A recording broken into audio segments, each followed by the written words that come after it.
بسم الله الرحمن الرحيم. سبح لله ما في السماوات وما في الأرض وهو العزيز الحكيم. هو الذي أخرج الذين كفروا من أهل الكتاب من ديارهم لأول الحشر ما ظننتم أن يخرجوا وظنوا أنهم مانعتهم حصونهم من الله فأتاهم الله من حيث لم يحتسبون وقذف في قلوبهم الرعب يخربون بيوتهم بأيديهم وأيدي المؤمنين فاعتبروا يا أولي الأبصار. ولولا أن كتب الله عليهم الجلاء لعذبهم في الدنيا ولهم في الآخرة عذاب النار.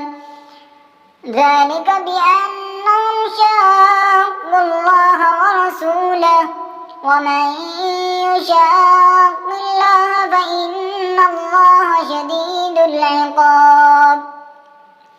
ما قطعتم من لينة أو تركتموها قائمة على أصولها فبإذن الله وليخزي الفاسقين.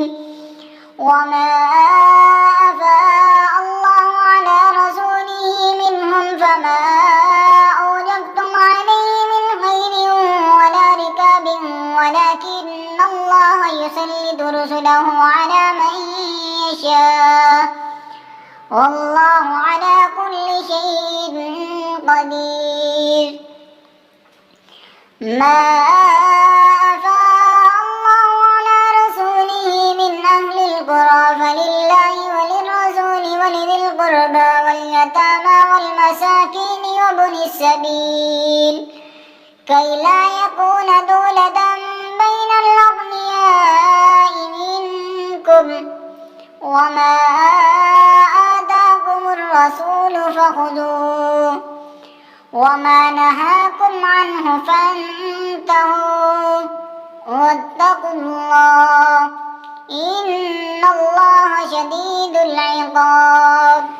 للفقراء المهاجرين الذين أخرجوا من ديارهم وأموالهم يبتغون فضلا من الله ورضوانا وينصرون الله ورسوله أولئك هم الصادقون.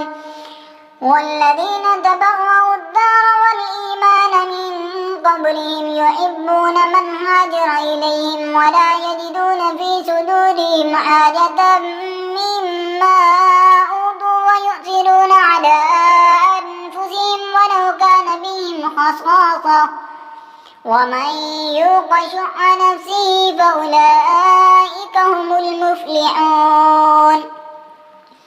والذين جاءوا من بعدهم يقولون ربنا اغفر لنا ولإخواننا الذين سبقونا بالإيمان ولا تجعل في قلوبنا غلا للذين آمنوا ربنا إنك رؤوف رحيم.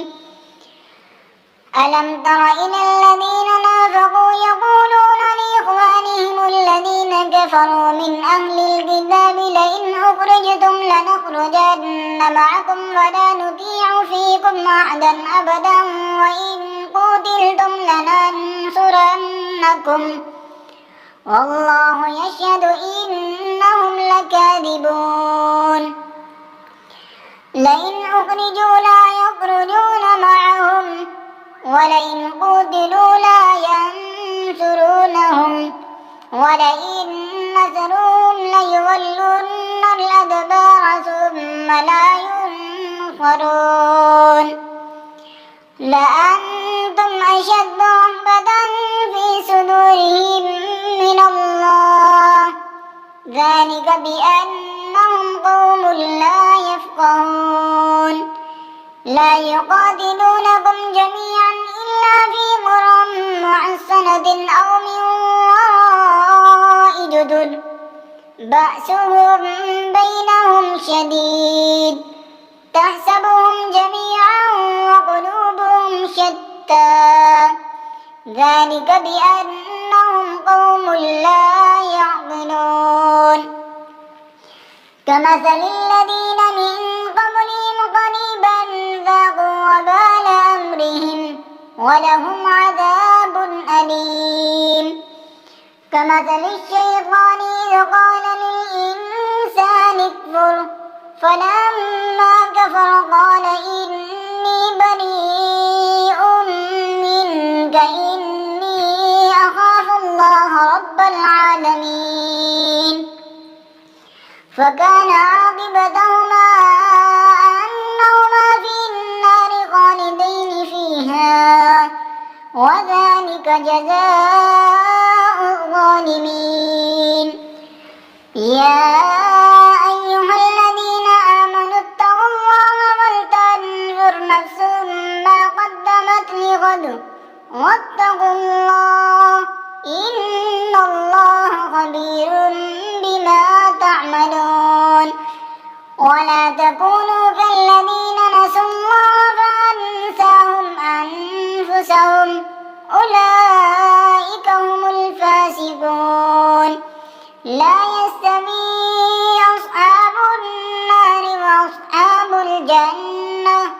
أصحاب الجنة هم الفائزون لو أنزلنا هذا القرآن على جبل لرأيته خاشعا متصدعا من خشية الله وتلك الأمثال نضربها للناس لعلهم يتفكرون